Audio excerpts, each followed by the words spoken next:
Selamat sore teman-teman, berjumpa kembali dengan saya, Tri Berkat Kurniajai, salah seorang peserta Latsar Kabupaten Niasara tahun 2022. Di mana perjumpaan kita kali ini, kita akan membahas tentang kedudukan dan peran PNS menuju Smart ASN, di mana pengampu materi adalah Bapak Dr. Randus Muhammad Kasih.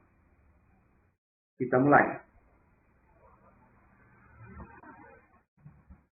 Manajemen ASN adalah pengelolaan ASN untuk menghasilkan pegawai ASN yang profesional, memiliki nilai dasar, etika profesi, bebas dari intervensi politik, bersih dari praktik korupsi, kolusi, dan nepotisme. Pentingnya seorang ASN untuk mengetahui manajemen ASN adalah sebagai pedoman dan motivasi semangat dalam melaksanakan tugas dan kewajiban serta fungsi sebagai ASN atau PNS sebagaimana diamanatkan dalam Undang-Undang Nomor 5 Tahun 2014 tentang Aparatur Sipil Negara. Pertama, kedudukan PNS. Pegawai ASN yang terdiri dari PNS dan P3K berkedudukan sebagai unsur aparatur negara yang menjalankan kebijakan yang ditetapkan oleh pimpinan instansi pemerintah serta harus bebas dari intervensi semua golongan maupun politik. Kedua, peran ASN. ASN berperan sebagai perencana, pelaksana, dan pengawas umum pemerintahan dan tugas pembangunan nasional melalui pelaksanaan kebijakan dan pelayanan publik yang profesional, bebas dari intervensi politik, serta bersih dari praktik korupsi, kolusi, dan nepotisme. Sebagai PNS, dalam menjalankan peran dan kedudukannya memiliki fungsi antara lain ada 3, yaitu 1. Pelaksana kebijakan publik, di mana sebagai seorang PNS kita dituntut untuk melaksanakan segala kebijakan yang ditetapkan oleh pimpinan instansi maupun sesuai aturan yang berlaku yang sesuai diamanatkan dalam Peraturan Perundang-undangan Nomor 5 Tahun 2014. Yang kedua, sebagai pelayan publik.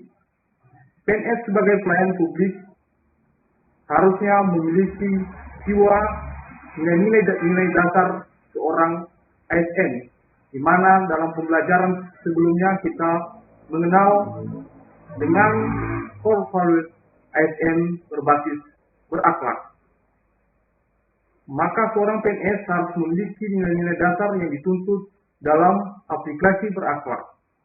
Di mana kita ketahui pada saat ini banyak PNS yang tidak mempedulikan atau tidak berjalan sebagai pelayanan publik, di mana PNS banyak yang mengabaikan tugas dan hanya menuntut hak dan mengabaikan kewajiban, sehingga tuntutan masyarakat sebagai customer kita tidak terpenuhi dengan baik dan sebagai konsumen tidak terpuaskan.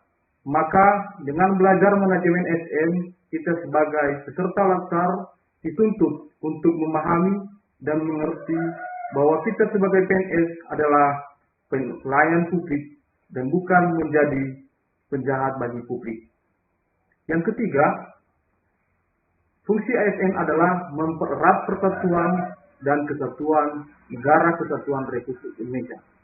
Tentunya, fungsi ASN yang ketiga ini adalah fungsi yang sangat berat untuk kita wujudkan dalam kehidupan sehari-hari. Mengapa? Karena tantangan yang kita hadapi jauh lebih besar, karena kita berbicara tentang eksternal yang kita hadapi.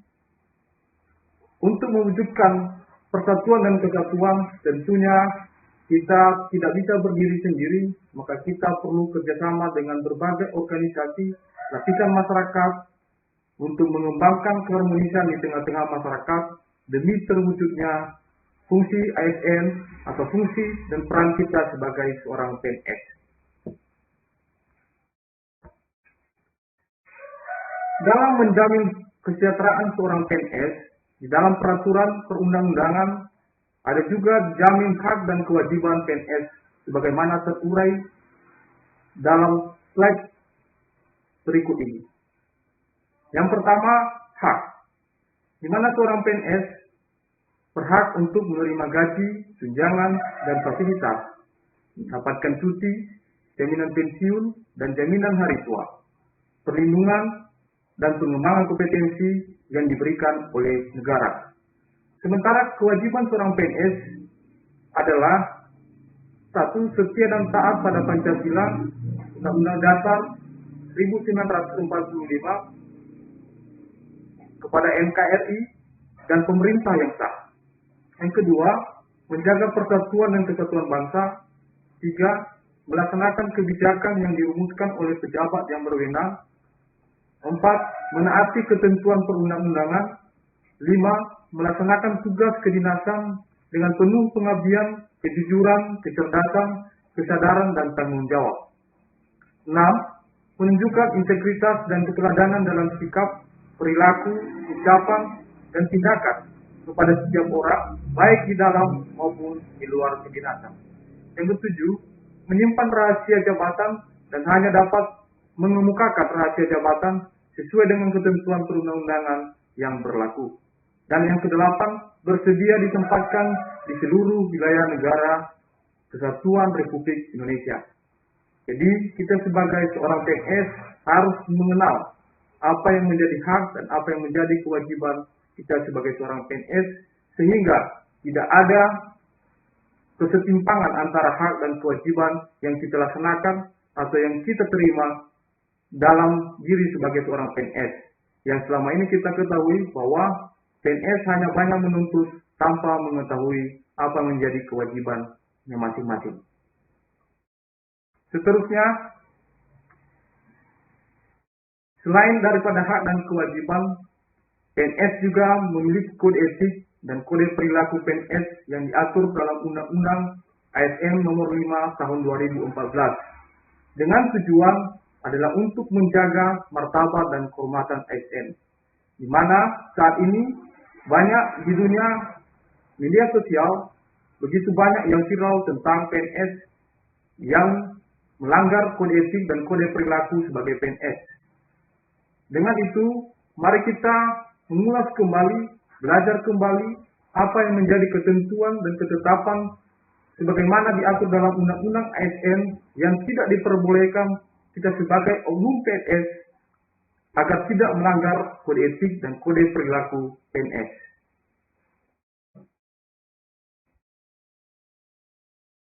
Dengan kita mempelajari manajemen ASN, baik itu kedudukan, peran, fungsi, hak dan kewajiban kita, maka tujuan akhir dari pembelajaran ini adalah kita menuju Smart ASN. Smart ASN yang artinya pegawai dengan kompetensi, kinerja, serta profesionalisme yang tinggi, sehingga mampu beradaptasi dan semakin responsif terhadap perubahan dan pencapaian tujuan organisasi.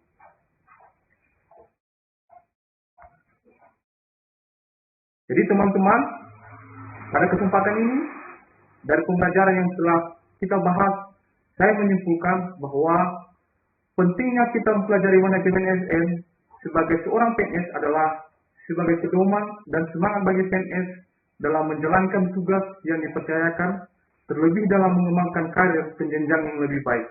Tentunya, bukan hanya tuntutan sistem yang perlu dirubah, tetapi dimulai dari perubahan sikap atau perilaku PNS dalam mengemban dan menjalankan tugas dengan memiliki sikap penuh pengabdian, kejujuran, kecerdasan, kesadaran, dan rasa tanggung jawab terhadap tugas yang dipercayakan. Akhir kata, dalam perjumpaan kali ini saya ucapkan terima kasih. Mari kita membiasakan kebenaran dan menjauhkan membenarkan kebiasaan. Terima kasih. Yahoo.